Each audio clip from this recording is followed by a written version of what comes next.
Right, hello again. Sorry about the bright sun. I hope you can see something here. This demonstrates the difficulties of trying to construct a large, maybe for a 30-meter band, hex beam in a very small physical space. My hex beam is in the middle there with the center hub. I've got 4 spreaders so far. I haven't got the strings on them yet. I've got to add 2 more spreaders to get the 6. The hex beam is lying on this sloping roof as a way, the only place I can put it to try to build it and to add all the wires at the same time, and then to drag it up the roof to get it onto a mast at the top, because I'm really short of space. There are power lines nearby. There's my internet cables coming across. It's a challenge in itself. But it looks a bit of a mess at the moment, but actually when you sort of lift it up, it does seem to keep its shape fairly well. So I'm going to continue. There's a spreader there, yeah, and then over to the other side, the spreaders. That mast is for my plane finder antenna, so that's getting in the way as well. I'll continue making it and see how I go, fingers crossed. Right, enough for today. Right, here we are, making some progress with my homebrew bamboo spreader hex beam antenna to include 30 meters if I'm lucky. It's probably the ugliest hex beam in history, but it's beginning to come together. What I've done, I've put on the 6 spreaders onto the center hub, and then you might be able to see the tensioning cords all around the edge of the hex beam, and then pulling them up into the center hub. I'm not sure if you can see it very well because of the light. And the center hub has got a bamboo vertical piece to hold the end of those tensioning strings. The hub itself, which is made of the end piece of a cable drum, I actually put the other end piece on there as well to provide some mechanical strength. And it's all propped up against my sort of little lean-to garage on my house, simply because I don't have enough room to lie it flat on the ground. But I can sort of turn it around manually when I need to. Okay, so here we are. I've now started to add the wire elements. If you look, you can maybe see I've added 2 elements for 2 bands, for 6 meters and for 10-meter band. They're not completely secured yet. I've been trying to get them to be symmetrical around my hex beam. So everything's going okay. You can see up in the air behind the house my verticals. I think there's an 80-meter and a 160-meter vertical quarter waves that you can see popping up, sticking out above the trees. So I'll carry on putting on these active elements, reflectors with their tip spacing strings as well. I need to buy some more ties, cable ties, to finish this. But yeah, it's all coming together. I'm reasonably happy so far. Let's talk a little bit more about some of my recollections and events when I lived in Thailand. If you see here, here's a photo. It's a photo of me with some colleagues. I was a police officer with the Thai tourist police on the island of Phuket in South Thailand. Let me explain a little bit more about that. Right, let me explain a little bit more about how on earth I ended up being a police officer in Thailand. Now, when I lived in Thailand, I actually studied for a master's degree at Chulalongkorn University in Bangkok in Thai, because I'm interested in academic subjects. And yet again, it was another way to try to get away from my completely balmy but beautiful wife, who I married some years before. When I was learning Thai in Bangkok, I was asked to work as a volunteer translator of Thai for foreign tourists in Bangkok. And so I became a volunteer with the Thai tourist police in Bangkok. Sometime later, I moved to Phuket, and so I carried on. And I actually worked as a police officer mainly at Phuket International Airport, helping foreign tourists who either didn't know where they were going, or sometimes because they were in car accidents and were taken to the hospital, or were arrested and were in prison. And so I would go along and translate for the officers, the Thai officers. To be in complete honesty, I regarded my role as protecting the foreign tourists from the Thai police. I won't say much more about that, but you maybe get get the idea that they weren't all absolutely honest and helpful. So I had a role to try to help out and make sure that people on their foreign holidays didn't end up being ripped off or arrested or doing any, or in some cases doing things which might offend Thailand and Thai culture. I did that for about 12 years as a police officer in Thailand, and it was actually great fun. And I had some very strange events at times, very funny events as well, which maybe I'll tell you about another time. Anyway, let's see how this hex beam's getting on. Well, here we are. This is a view as I'm just walking into the town of Luang Prabang today to buy some breakfast, a bit of exercise. This is called the Cam River. It's not the Mekong River. And there's, in the distance, you can see the temple, the Golden Temple, up on that little hill called Fosi Hill. And this river sort of goes around that bend to the right, and about 1 kilometre after that, it joins on to the Mekong River. And exactly where it joins is where my house is. I live about 100 meters from the conjunction of the mighty Mekong River and this Cam River. And I'm on a little bridge which you can hear the motorbikes going past. It's just a pedestrian and motorbike bridge, quite small. And I'm just going into town to buy some breakfast. Right, there we are.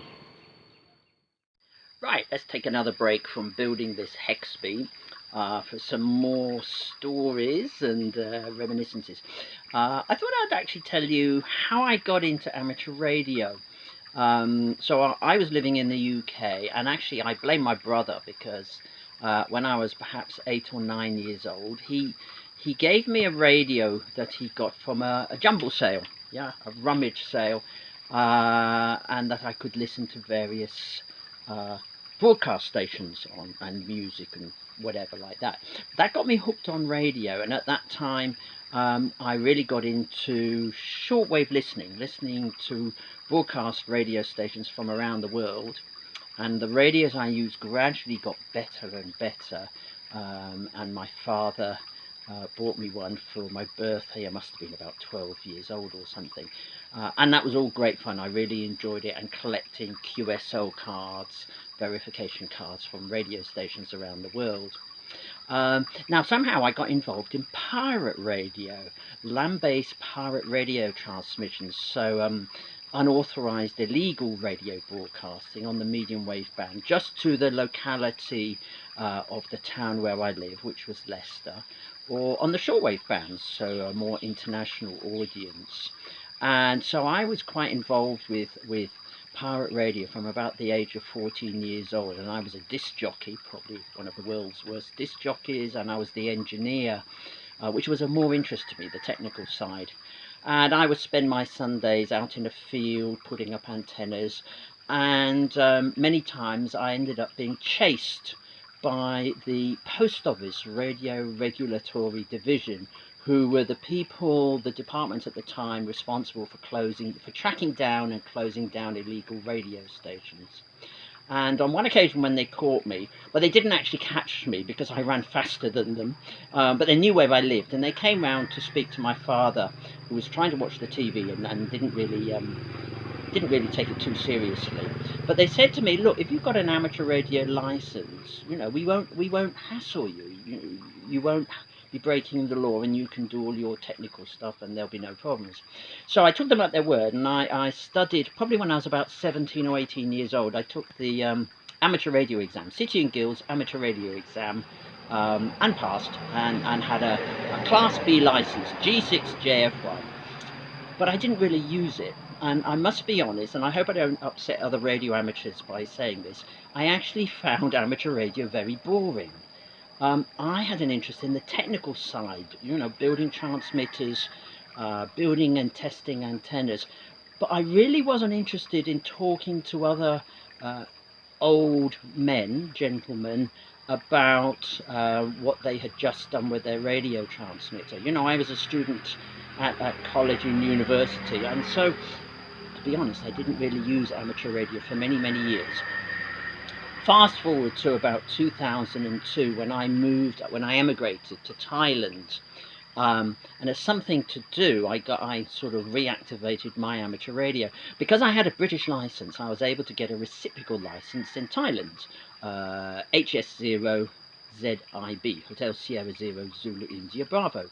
And I started using that on the shortwave bands, because now I had shortwave privileges on the HF bands from my base in Phuket, on Phuket Island. And that was great. That was all good fun. I did that for some time.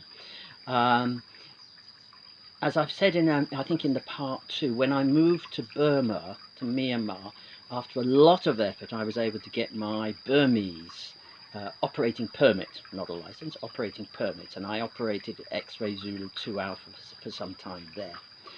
Finally, I moved to Laos and settled in North Laos, and with various bits of paperwork, but a fairly straightforward process, I got my X-ray Whiskey Zero Lima Papa. Lima Papa stands for Luang Prabang, which is the beautiful town in North Laos where I live. And I still do a lot of amateur radio every day, because I teach online. I teach science online every day, and between lessons I can use my amateur radio equipment. I mostly operate in non-voice modes, because sometimes I operate in the middle of the lesson, which I can't do with a voice because I'm teaching, yeah?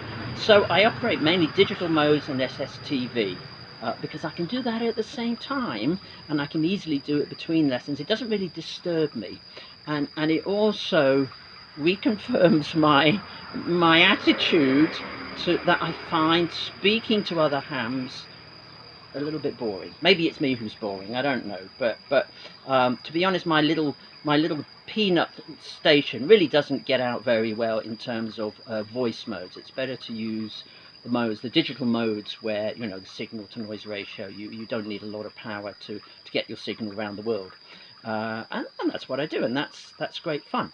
Now, I'm going to show you something about my Hex Beam. Let's stop this for a moment and I'll show you something. Now, I don't know if you can see this. This is my Hex Beam. And if you look carefully, you'll see actually that it doesn't look the same. The hub doesn't look the same as what I showed you before with the plastic. Let me explain why. Right, let me explain why, what happened. A disaster. There was a disaster with my DIY Hex Beam. When I was I had finished it. I had done the hub, the 6 spreaders, bamboo spreaders, and all the wire. And I was trying to manhandle it onto my sloping roof to then sort of move it up to the apex of the roof. The plastic hub, the cable drum part, broke, which wasn't a big surprise. It didn't seem mechanically very strong. And I thought, right, oh dear, try again, don't give up. And so what I did, I had a think, and then I got a piece of studding, threaded studding, long threaded studding, and threaded onto it 3 short pieces of, I think it's 1.5 inch water pipe, PVC water pipe, about this long. And I actually, you could maybe see in that little brief clip of the Hex Beam number 2, design number 2, I've sort of got them one above another, and so 2 spreaders are balanced through each of those tubes. A bit Heath Robinson, but it actually feels quite sturdy and mechanically strong. I put the wires on, the spreaders are all on there. All I've got to do really now, or the next thing, is to move it up onto the roof. And what I did today was to go and invest in 2 strong metal ladders, the type that go together so you can get them quite high up.